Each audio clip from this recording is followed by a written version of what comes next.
Hey YouTube, how you guys doing? Jared Fuller here. Today is Sunday, December 2nd, 2018. Joining me off camera this week, Amy. Hello. And my dad, who's out in the kitchen doing dishes. So yeah, a lot has been happening this past week. Some good, some kind of not so good. I'll get to the good news first, maybe. Which it's, I guess, considering if you want to call it good news. I've just been busy. I was in Frankenmuth yesterday. I went to Bronner's, and it was really jam-packed, like really up close and personal. Stepping on toes, and children were everywhere. It was jam-packed, not a dry seat in the house. In terms of walking, because we were all so right up in each other's business, and it had taken me about 10 minutes just to find a place to park. It was packed over there. So I had that going on yesterday, and I was in Lansing on Friday, and there was a correction I wanted to make from last week's Sunday video. I was thinking about this morning, and Amy, we were talking about hot dogs. Yep. How I had mentioned something about ostrich or whatever. The name brand that I think I was referring to was Eckrich Farm. Now that I think about it, because between Pepperidge Farm, which they make cookies, and Ostrich, I don't know how I overlooked Eckrich. That's what I was trying to get at. So it's Eckrich Farm. So that's a correction from last week's Sunday video. So now we're all on the same page, and we made that correction known. We did have a notable passing, and Dad's out there thrashing around what sounds like cooking pans. We had a passing just recently. George H.W. Bush had passed away at the age of 94. He was the 41st President of the United States of America, and he served as President from 1989 until 1993, and he was also a Vice President, which I never knew. But yeah, he was, 94. So, all my love and condolences to the Bush family. I don't know if they ever watch these videos. I highly doubt that's the case. But if they do, my apologies and my condolences. So that's part of the not so good news. And last week, on Facebook, I ran into another incident where people just don't want to grow up. They are relentless in their ignorant behavior. So this was coming from a family that I was once friends with. They live in New York, and I'm not talking about my friends that I Skype with, because we're still friends and we keep in constant contact, and we love each other. And by the way, I'm planning on going back to New York, and for proof that I was already in New York, I'm wearing my I Love New York shirt this week. So that's probably as evident as it's going to get, besides pictures and video. But this other family, I was friends with the mother and her son, who's the cancer warrior. Well, her son, and he's a teenager, I believe. I don't know how old he is, but I think he's a young teen. So what he was doing is he was going through my public posts on Facebook, and he was reacting with angry faces. And so what I did was I responded. I messaged him and I said, dude, what's your problem? Why are you responding negatively to all of my public posts? And as it turned out, he shared last week's Sunday video update that I had uploaded to my YouTube channel here. And he was saying I'm nuts and I'm not an advocate and I'm this and I'm that. And then there was even a mention of the threat of napalm, in which case I called the cops. Now, you can have your laughs all you want, but if someone's going to threaten my life in any way, shape, or form, even if it was a joke, well, guess what? I don't take jokes lightly. I don't take jokes like that very lightly, especially when they are threatening. So I called the cops, and the local sheriff's department said that I had the option of taking it up with the Federal Bureau of Investigation. And I just might do that. To get people exposed for the kind of cretins they are. Now, mind you, I don't attack mothers. And Amy, we had talked about this just not too long ago.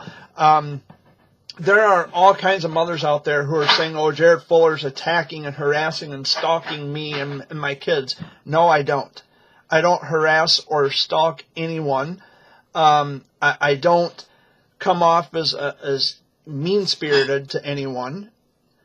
However, if you are going to condone your kid, warrior or not, if you're going to condone that kind of behavior, and if you're going to allow them to speak negatively and trash talk someone, then you need to reevaluate your parenting skills, and you need to grow up.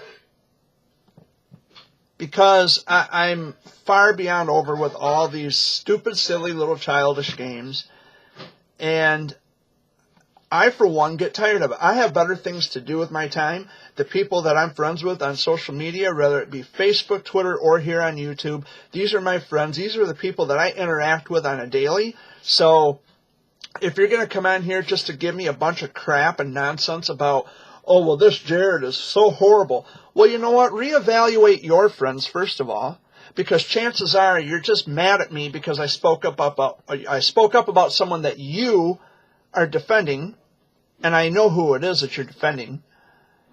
And now they've put you up to this, that Jared Fuller's this bad, horrible person. Well, I'm not, and I don't make it a sport to attack anybody, especially families of pediatric cancer. I don't attack anyone, but if you're going to act stupid on my Facebook or elsewhere, I'm going to call you out, and I'm going to expose you in your vindictive, asinine behavior. I'm not going to put up with this anymore. I'm done. So the screenshots have been made, or they've been taken, rather. You don't make screenshots, you take screenshots.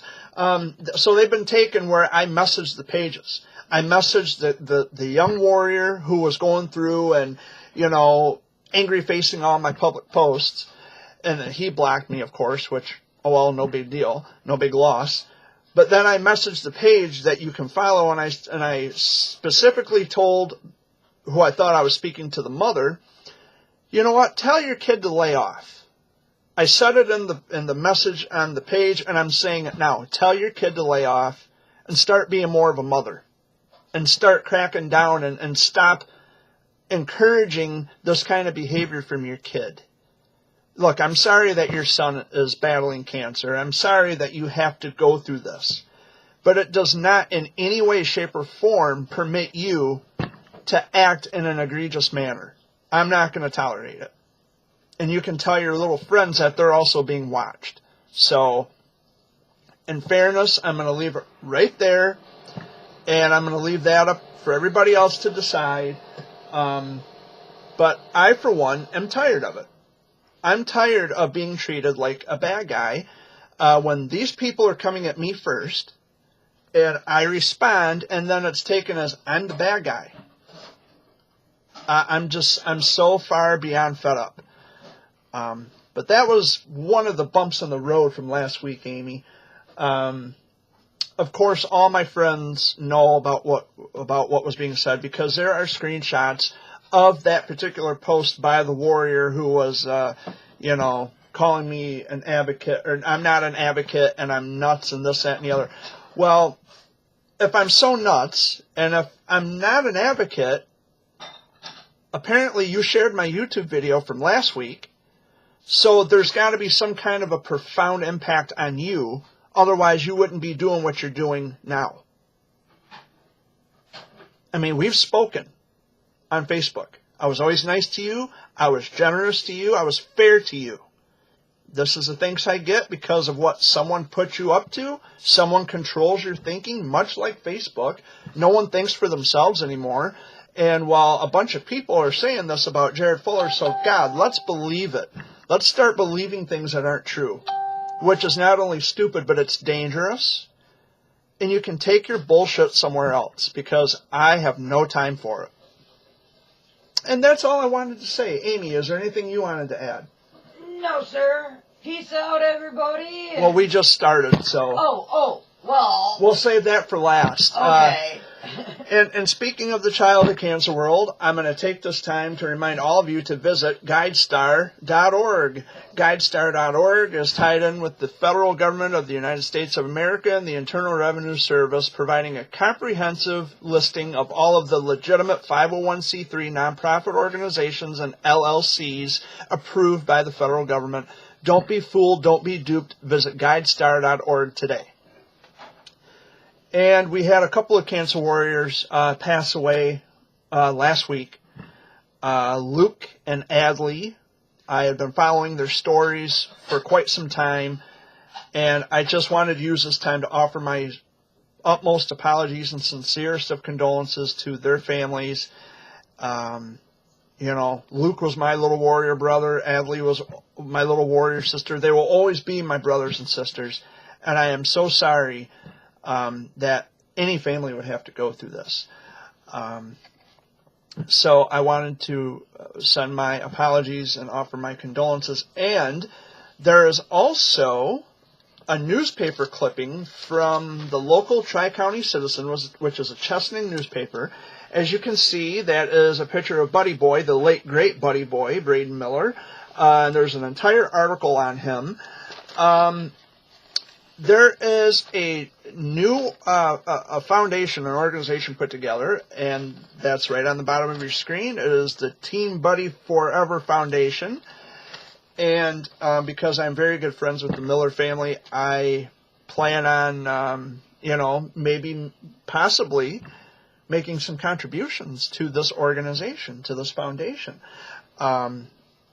So I encourage all of you to visit that as well and to make a contribution and just help out. Let's keep Buddy's memory alive, and let's help other people, because this foundation, the Team Buddy Forever Foundation, is set up to help other families whose children were affected by DIPG. It's to help financially and perhaps emotionally. So it's wonderful to see people coming together. It's sad that it takes a tragedy for this to happen. But in fairness, and not to get too emotional, that's really what it's always been about for me. It's just people coming together. And that's one of the things that I have always tried to implement since I started advocating for research and raising awareness. And it will always be, there's people out there who are, for some reason, and this to me is a bit sociopathic on some levels, because you have people out there, they want me to detach myself from myself. That's not possible. They're pissed off at the fact that I am a childhood cancer survivor, something I didn't choose, by the way. But they are so mad because someone who has walked through that line of fire, I come out on the other side, but I speak nothing but truth. I don't sugarcoat anything. I don't put myself above anybody. I don't put myself beneath anybody. I want to work among other people together, working cooperatively. It's not the case, which is why I don't see the childhood cancer world as much of a community with all of the division. And I know there's a lot of people who aren't too happy and thrilled about me putting it in that regard, but I call it like I see it. And if we really want to make real incremental change, we have to start working together as a united front instead of all this back and forth bickering. And stop being mad at the messenger because the messenger called out a fraud. We got to get over that. And the people who are mad at me, well, they just have to learn to get over themselves. Because there's no way. You can do whatever you have to do. You can make all the threats you want. It's not going to stop me from calling people out. It's not going to stop me from exposing the problems and working to overcome them and correct them. That's advocacy. That's what advocacy is. And there's too much ego floating around, too much narcissism, and we have to get over that too. But, there are some people who, objectively, they're not doing this for the kids, they're doing this for themselves. It doesn't take for me to tell you because a person's actions speak louder than their words. And you know, Amy, the funny thing is I've actually had people tell me that I'm hogging the spotlight. How? I agree. How? How am I hogging the spotlight? I don't have a nonprofit organization. I've only helped people like with donation jars and attending their charity events. I've written poems, had bird shirts made. I've done all that. But how am I hogging the spotlight? It's anything but that. Again, that's where that comes in, that this notion that I have to somehow separate myself from myself is just straight up dumb. It's stupid. I didn't ask for cancer. None of us did. At least, you know, and largely those of us who have been directly impacted by this, we didn't ask for this. It's these people who are indirectly impacted, and they want to attach themselves to the vulnerability and the emotions of the people who have been attacked. The people who are directly impacted by this. It's the indirectly affected people who are always trying to attach themselves emotionally. And again, objectively, they want to say they're doing it for the kids. Really, they're doing it for themselves. And you can see that in the way they behave. It's really, really awful and terrible that people are, they're horribly misguided, and they are misinformed about a lot of things. And with the narcissism thing, we also have the issue where those who are on the outside looking in, they don't really know what childhood cancer is. And when they see the narcissism and the showboating and the parading and the pageantry, they're not thinking anything other than, wow, it must be a fun adventure. And it's not. And any parent who has had to sit and watch their child suffer needlessly and helplessly, they did not laugh. It was no laughing, joking, comical matter. And it's one of the reasons why I don't support the pageantry. You know, and I understand that there's a lot of reasons. There's not many reasons to smile in the childhood cancer community, if any at all. And when there's people out there who are, you know, they're trying to make childhood cancer sound like it's not a big deal. It's a huge deal. And the pageantry, I think, in my opinion, kind of gives off a bad vibe. It's a misrepresentation of what the battle is. My dad, who's in the kitchen right now doing the dishes, he could tell you that it was no cakewalk to have to sit in a hospital for hours on end while your little kid or little baby is on a bed fighting for their life. There's nothing amazing about it. There's nothing joyous about it. It's not a laughing matter. It's not something that should be taken lightly. But it does happen. And unfortunately, like I said, it's a very bad misrepresentation and a bad image to paint about childhood cancer. Amy was telling me a little while ago that there was an episode of Highway to Heaven, because she likes watching those old 80s shows, which I like. Highway to Heaven. It was a good show. And there was an episode where there was a kid who had DIPG, is what you were saying. Yep. We knew about DIPG in the 80s. We knew about it in the late 50s because Neil Armstrong's daughter had passed away from DIPG back in the early 60s. So, and it may not have been spoken about as often back then, because now with the coming of social media, everything picks up good traction, and awareness is a little easier because we can put these specific diseases on the forefront of social media. We can get the word out. Back then we didn't have that. So we have evolved in regards of, you know, we can get the word out and it's easier. And now the local media, I've noticed, the local television stations in my area, I can't speak for all local television stations, but I'm assuming that would be the case. here in my area, we've got ABC 12, WNEM TV 5, Fox 66, NBC 25. Those are our local news outlets in my area, in Chesaning, Saginaw and surrounding areas. They're getting on, they're picking up on this, where there are several stories of kids battling cancer.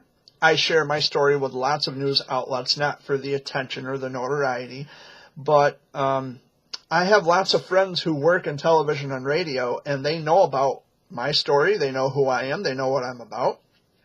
And when I attend charity events, they're usually there covering the stories, or they're participating in what the charity's about, like at the hospitals and stuff.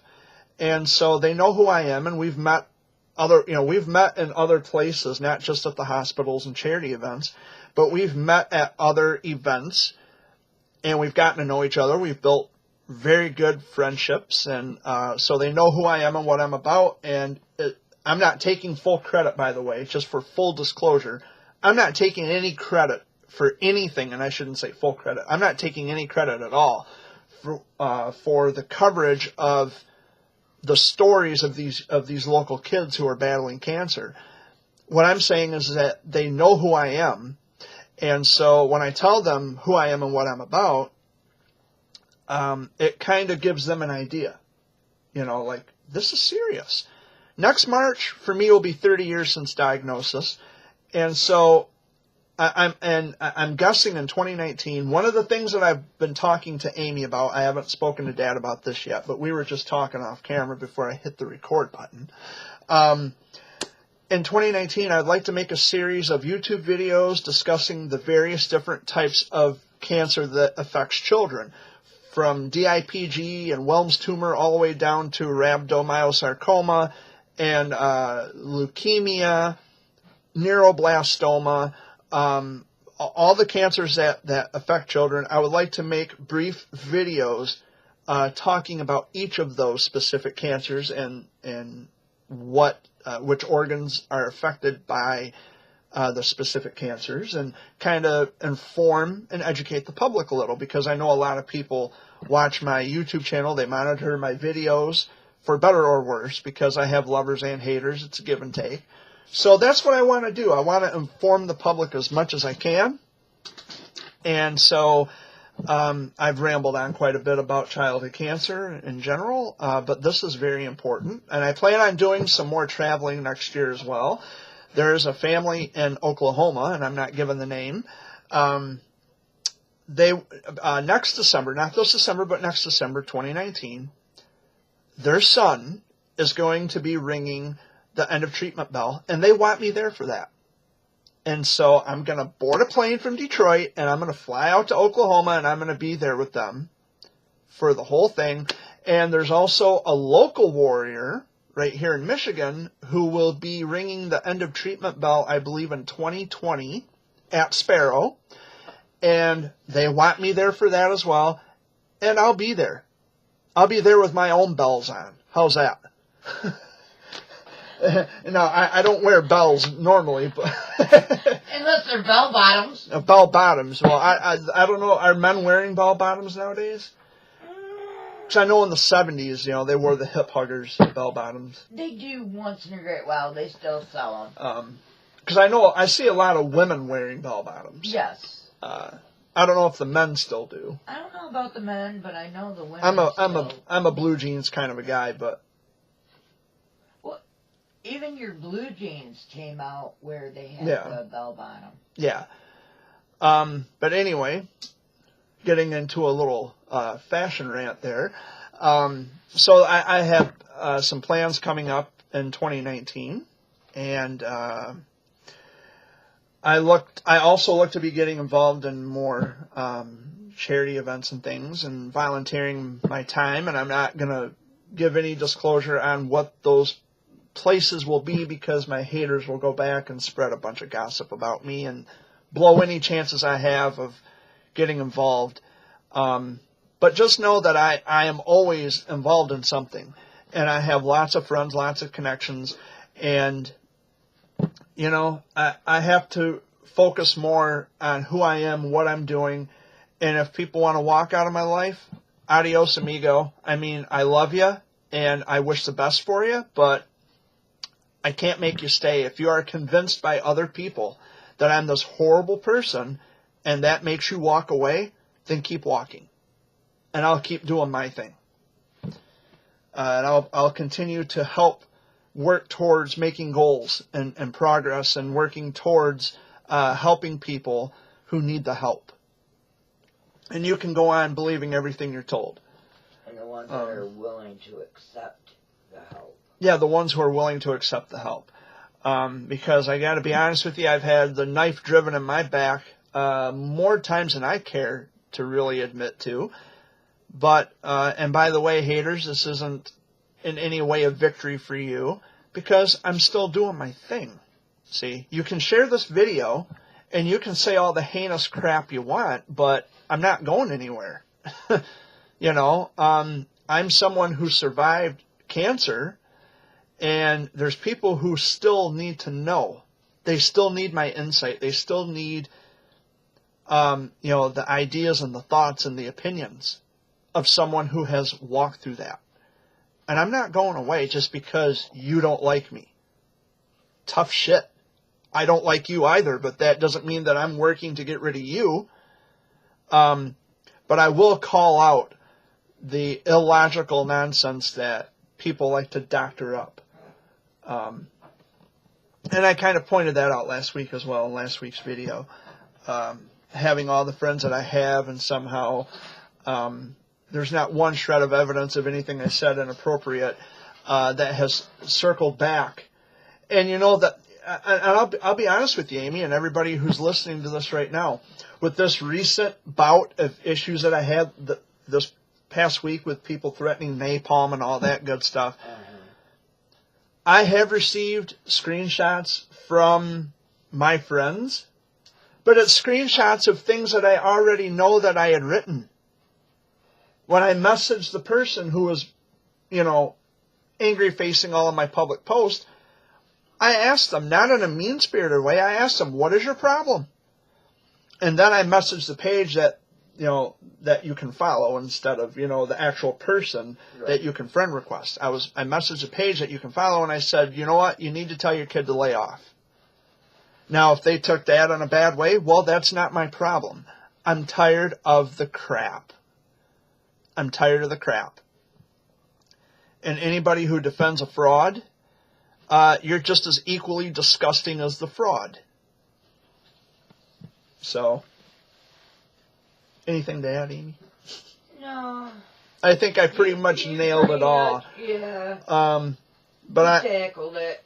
I'm going places in my life, and you know, when I got on my very first airplane, when I landed at Albany, New York, Albany International Airport, I was scared to death of getting on an airplane, flying out of Detroit. But I tell you what, when you're 30,000 feet in the air and you're looking out at everything beneath you, the cloud decks and everything, it is absolutely beautiful. You know, minus the ear popping and the ears getting heavy. I went deaf for a few minutes because a stewardess had come along and offered me a complimentary snack, and I couldn't hear what she was saying because I had gone deaf temporarily from the high altitudes, and it's like, what, huh? And so, but it was still fun. It was an amazing experience. And you said the worst part also was when the plane was turning. Yeah, when the plane turns, when the plane tips, you know, when we go like this, I learned, don't look out the window when they're turning. Just look straight ahead. Because when you look out the window and you see that wing coming up like this and you feel yourself leaning, and it's like, oh no, lesson learned. I had to find that out the hard way. It was bad.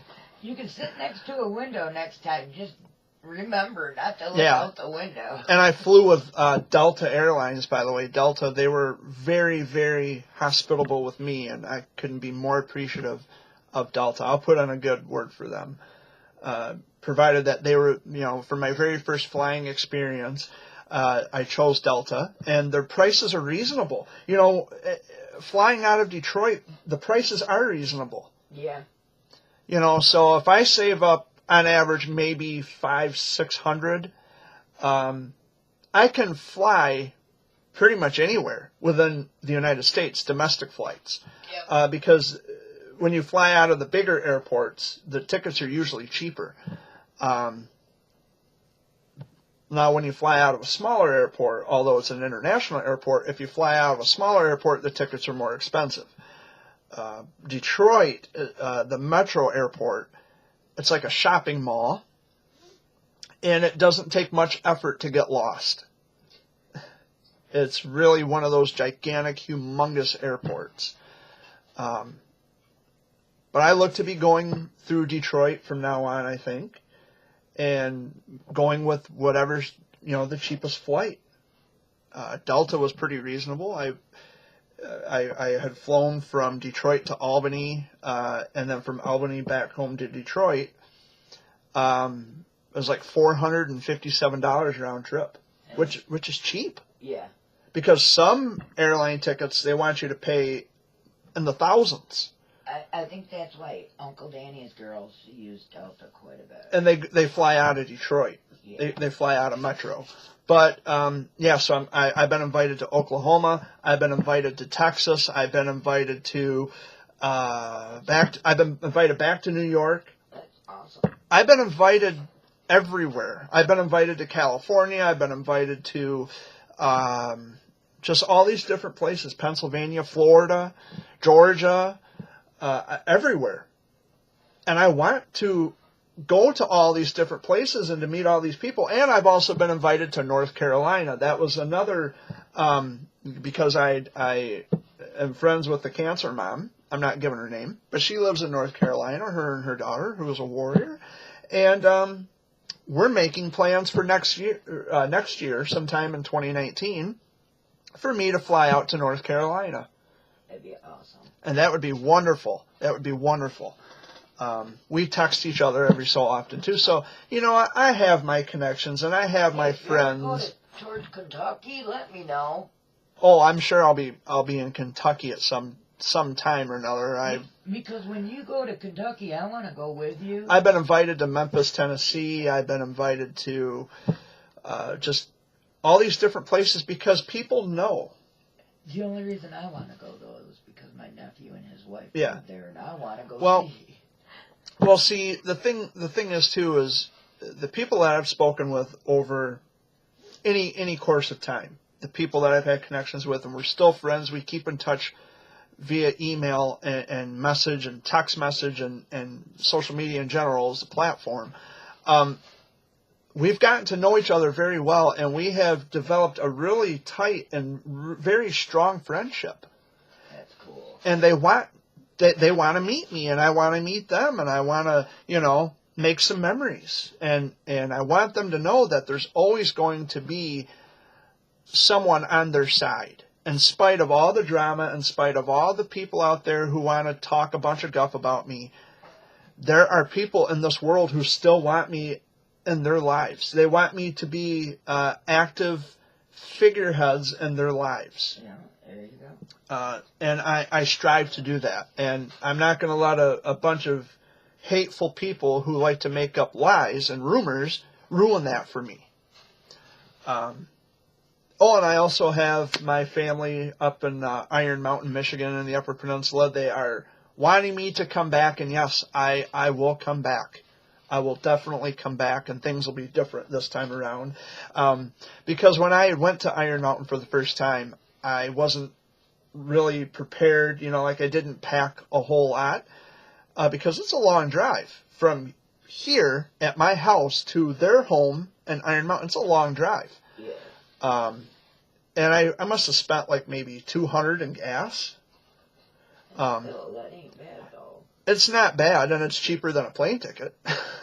Right. But, when I cross the Mackinac Bridge, I have to pay a toll, which is only $4 going and $4 back. So what, $10? Yeah.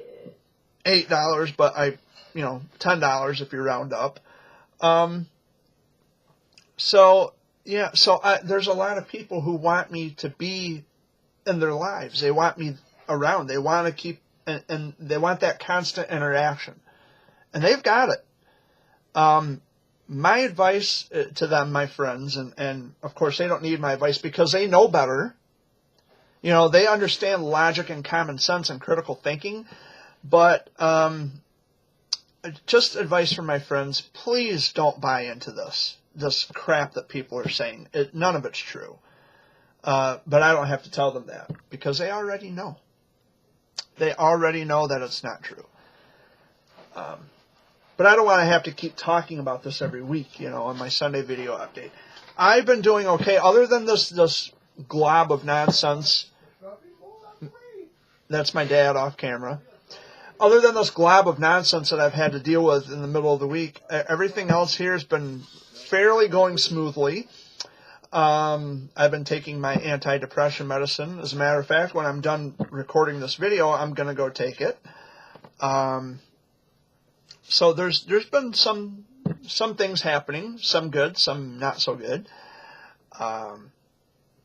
When I was at Bronner's yesterday, I was out in Frankenmuth, and as I had mentioned at the top of the video, the place was packed. There was hardly anywhere to park. And so there was a space available. And what I was trying to do was maneuver around the car. I could have just as well been a jerk and had taken their parking space, but I didn't. They had their blinker on. They had indicated that they were going to pull in.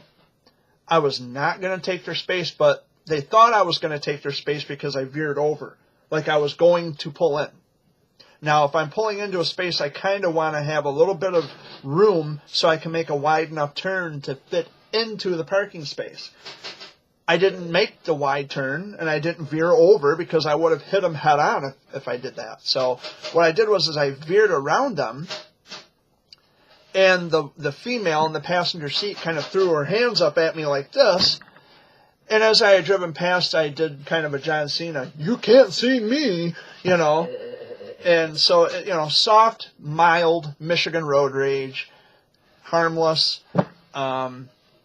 So, yeah, but other than that, I mean, it was just jumping over there. Of course, being the 1st of December, and Christmas is just right around the corner. I don't have a Christmas spirit, but, you know, I like going to Bronner's just because of the variety of things.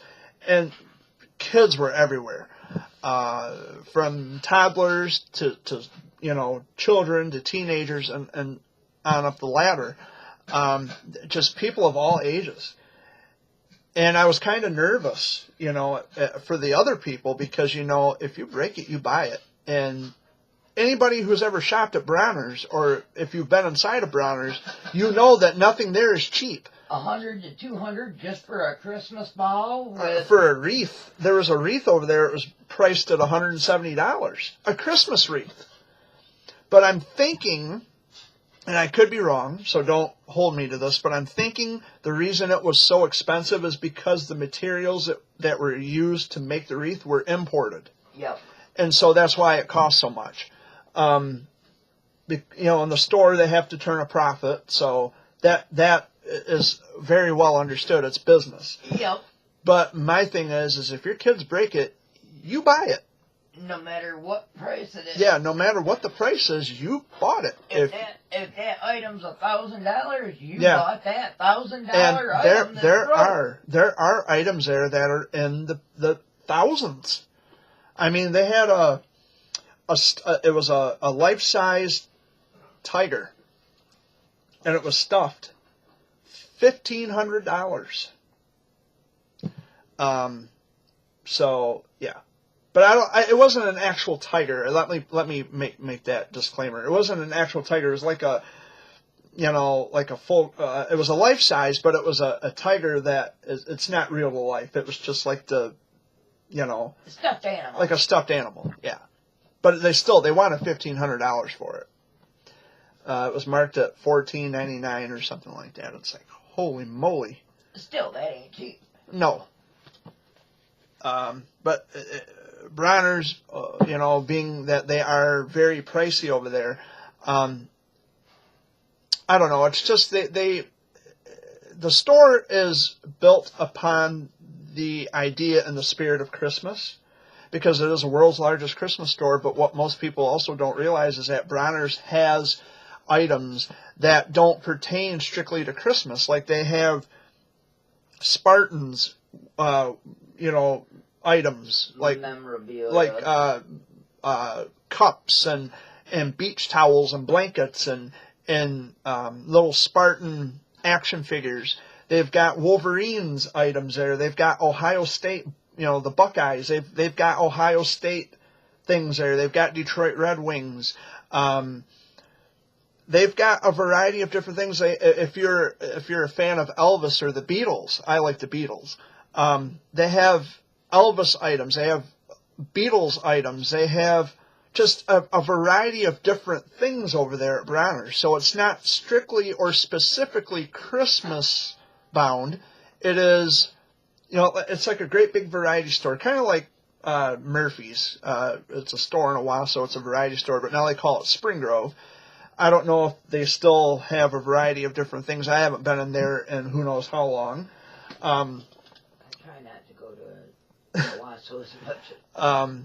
Spring Grove is in downtown Owasso. They carry a different variety of things, but Bronner's, they have just a nonstop, like wall-to-wall Christmas. And when you walk in and look up, like towards the ceiling, you've got reindeer, it looks like they're flying. You've got Santa and his sleigh. You've got the great big Christmas bulbs. I mean, Christmas bulbs that are bigger around than a tire on my van. I mean, that's how big they are. And they're huge. But Bronner's is the world's largest Christmas store. There were visitors yesterday. There were visitors from North Carolina and Georgia. And there were even people visiting from other parts of the world. And I know this because of how they talked. They had that accent, and they had like a different language. And it's like, okay, all right, that's cool. It kind of put a smirk on my face. I'm walking by like, yeah, that's kind of interesting. I like that, And as I was driving through Frankenmuth yesterday, there were a couple of horse and carriages, There was a white horse and a black horse. I wouldn't mind riding one of those carriages one of these times, but there were window shoppers and streetwalkers in Frankenmuth yesterday like you would not believe, Amy. It was just packed, like sardines packed. I'm not one for big crowds. And you can imagine how I was yesterday, being around big groups of people. But I had to just keep telling myself, you know what, these are just people, just like I am. I'm just another person. I'm here just to look around and but it's that anxiety of being around, being in large groups of people. I get that anxiety. Same here. Because my heart was racing kind of a little bit yesterday, like, and there was a person there yesterday. First time ever going to Bronner's. She's from Michigan, by the way. Never been inside Bronner's ever in her life. She's always seen it advertised on television and on the radio, or heard it on the radio, I should say, because you can't see, the radio. But she knew about Bronner's through advertising, but yesterday was the very first day she had ever been there. Oh. So, and I told her, I said, this place is wonderful. I love coming here. She says, and she asked me, she says, so you come here regularly? And I said, yes, I do. And I told her that my Grandpa Fuller, he worked for Valley Steel in Saginaw for any number of years, and he helped weld the framework, the steel of the framework of Bronner's. And it turned out her husband was also a welder. So, and Dad, of course, had done landscaping work for Mr. Wally Bronner himself. So my family has some kind of connection with Bronner's, not directly, because we're not relatives of the Bronner family, but my grandpa built Bronner's, or helped to build Bronner's, and my dad did volunteer work. My dad did landscaping work for Mr. Bronner himself. Wally Gator is what he was known by to some people, including my dad. But anyway, that was a talk about Bronner's. A lengthy talk about Bronner's. Yeah, you got to get it out into the open. So I've been here for about 45 minutes, just rambling and ranting and raving about things. And there was something else. I was on the topic of childhood cancer, and I forgot to mention this. I saw this on Facebook just recently where there were talks about a childhood cancer reality television show. And I kind of wanted to give my thoughts and my input on that. And my opinions are, I'm not so confident about using the reality show format to get awareness out there, and this is why. Because anybody who's a fan of reality shows, they understand and recognize that reality shows are based on scenarios in which the people who are being watched on camera, and they know they're being watched, it's just like improv. They realize that they're being watched by billions of people, so they have to create scenarios to not only, jack up the viewership, but to hike up the ratings and to attract sponsorship. Now, with childhood cancer, you can't make that up unless you are an unethical leeching scumbag who's faking having cancer to get money, which has happened recently. But not everyone is unethical. And so I'm not so sure if using the format of reality television would be the best way to go, not for something that is actually real and you can't make these things up. Especially if it's, people who are directly impacted and this and you can see this, because you can make up scenarios, as I just contradicted myself, and Amy's over there being quiet as can be, saying, Jared, you just said that you could, and you're going to allow me to contradict myself. Yep. No, it's over here laughing. No, if you're unethical, yeah, you could make up a situation, but we're talking about childhood cancer, in which case it's the families who have been directly impacted. They want to make a reality show. And in that regard, I'm not so sure if it's going to work, if it's going to pick up much traction, if any at all. But if it does, and I hope it proves me wrong, kudos. I hope it works. If it's a way to raise awareness to pediatric cancer, I'll lend credence to it, and I will support it 110%. I will back it up. I will support it.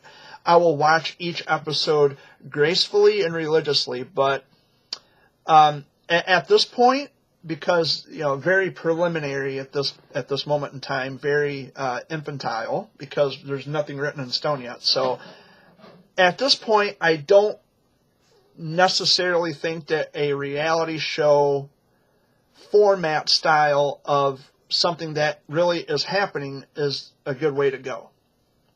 Because I have a fear intellectually that this could put off a bad idea about childhood cancer, knowing that reality shows are, again, like I said, they are based on situations that are manifested by people who just like to be watched on camera.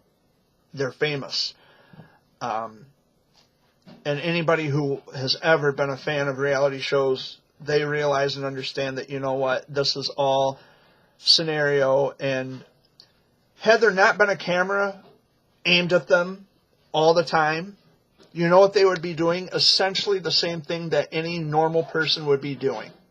They'd wake up every morning, go to the bathroom, come out, make a pot of coffee, kick back on the couch, read a newspaper. If people still read newspapers anymore, I don't know. Some do. We do. And they would kick back and watch television. So very uninteresting. So with a reality show, my point is you have to create situations to make your life look interesting. As is the case for childhood cancer, this involuntarily thrusting into this particular world or this particular group, we didn't choose this, and that's one of the, I think that could be one of the key points to be made about a reality show if it's picked up and it hits the ground running. But prove me wrong. Like I said, prove me wrong, and my feelings and thoughts about that will change as time progresses, and I will support it. I'll get behind it. But those are my opinions.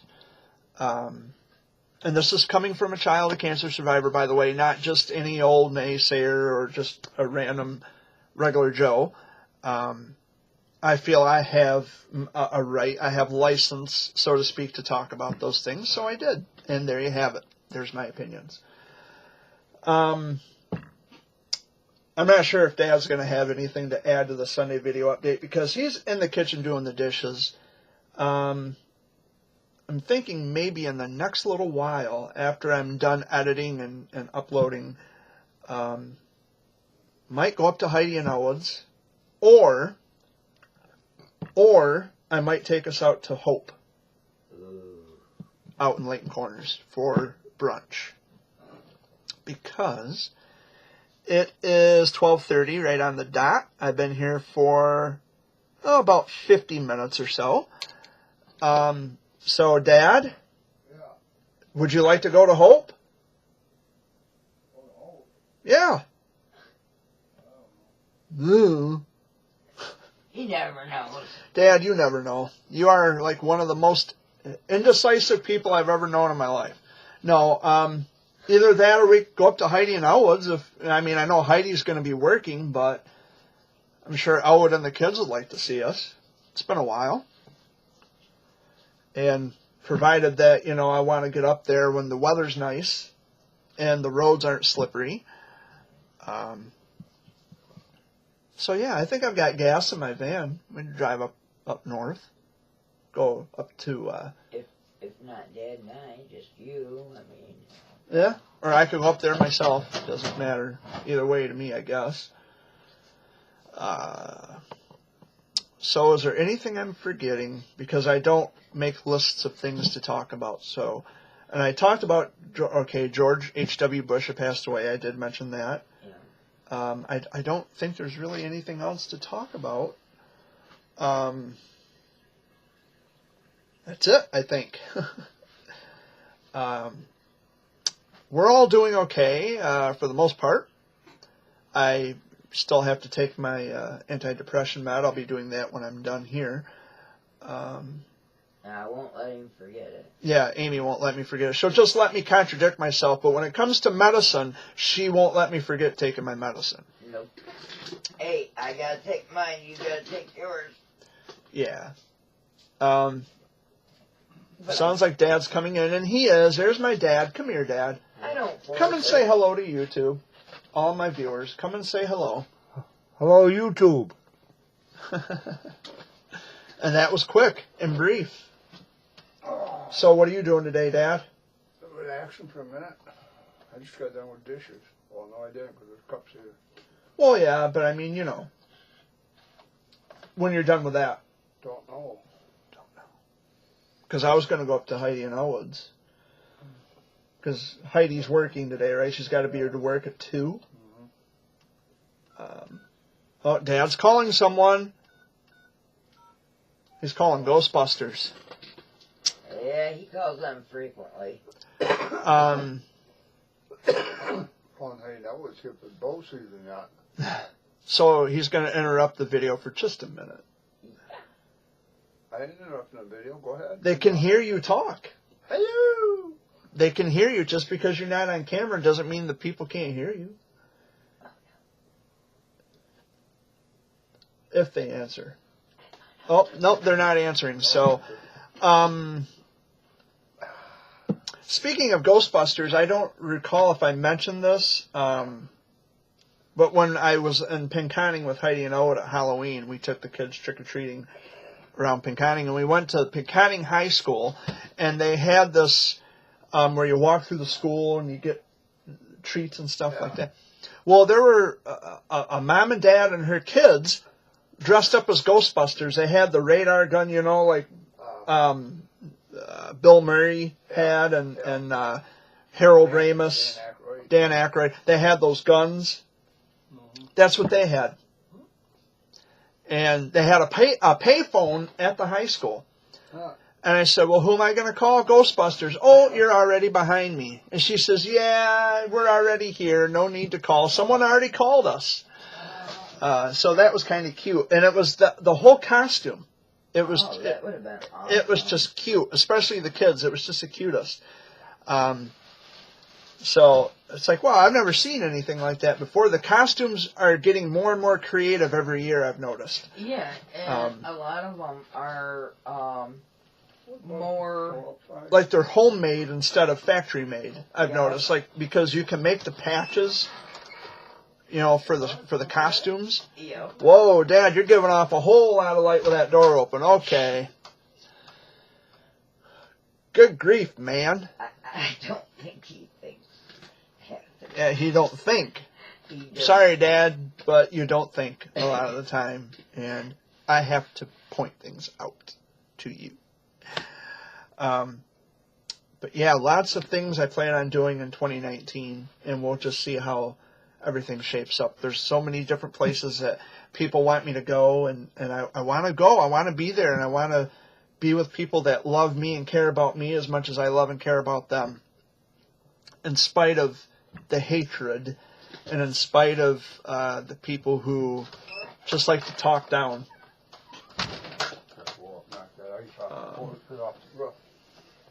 But anyway, so I've been here for, let me check one more time. I've been here for about 55 minutes, just under an hour. So I guess I can wrap up this video if there's not anything else you guys wanted to add. Yeah, don't get a hold of your law enforcement officers either if you want help. Well, because what Dad's talking about is when I called the police with this, what happened last week, the only way it would be verified as terrorism is if it was the president or a government official or a cop. Yeah, we're not important. And Dad We're not.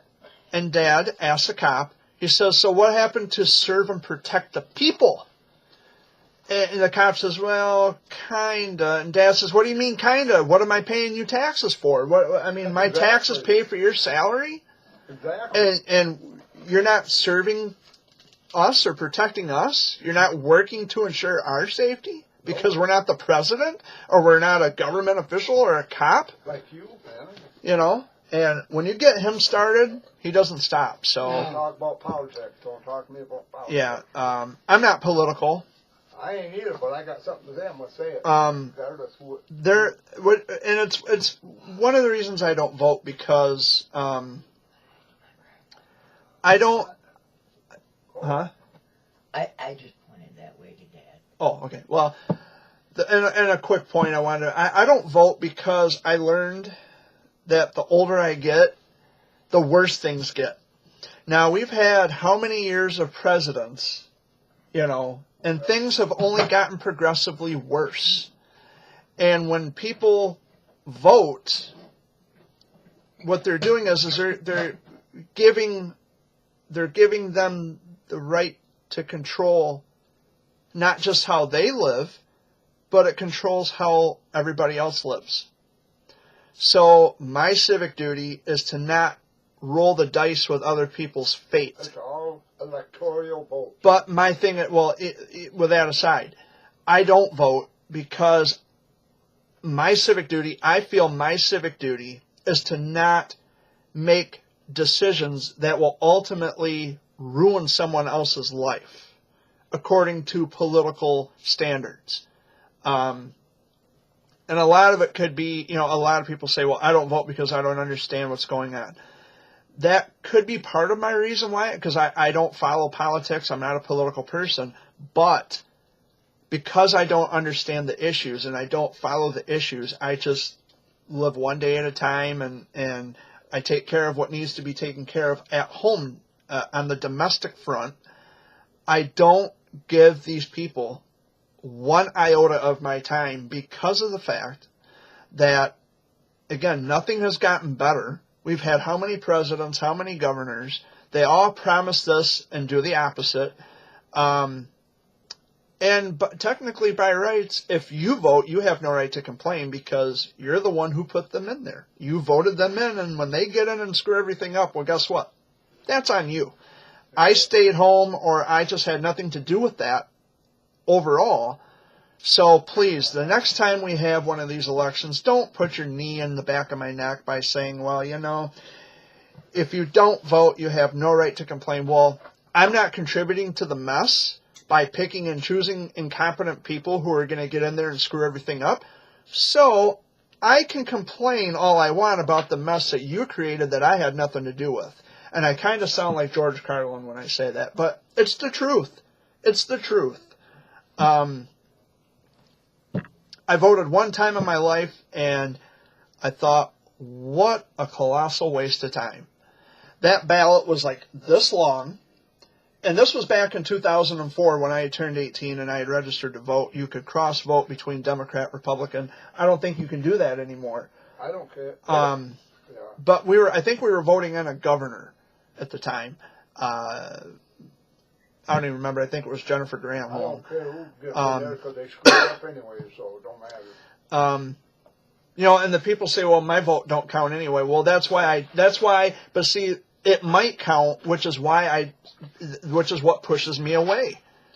And I'm only just 1/100th or 1/1,000,000th of a person in a much larger society. So I highly doubt I'm making any big incremental change through the standards of politics and government. So, but there's another one of my opinions, and please, you can do what you want to do if it makes you feel better. I don't get involved in any of it. But anyway, I mean, that's just kind of my take on politics and government. Do whatever approach a vote or get those Mexicans or whoever across the border. Yeah. Well, I mean, people across the border that we don't need in the U.S. because we got too many here to take care of as it is. Yeah. About the whole immigration thing, and I've given this a lot of thought too. There's a lot of people griping about the immigrants, but if memory serves me correctly, what I was taught in school, did we not take this land from the Native Americans? Yeah. So why then would we be in a position to gripe about immigrants coming over when we had taken this land from the Native Americans? The Indians do that. Yeah. So that's why I don't talk much politics. Again, that's one of the reasons why I stay far away from politics. Because chances are you're bound to say something that's going to piss a lot of people off. I can understand Trump in a way, but in another sense I can't, because those kids want to get out of there because of all the killings, and the mothers want to get their children out of there because they have death threats put on them and stuff. Yeah, that's bad. Right? I mean, they shouldn't have to fear for their lives in their own country. I don't necessarily agree with using tear gas on children. Even if it is, a way to keep the immigrants out. That's not right. We're talking about children here. Like when they had the kids put in them cages. That's inhumane. Putting children in cages using tear gas on kids, to me, that's inhumane. And I know that these are very rocky, touchy subjects. Very touchy and rocky subjects.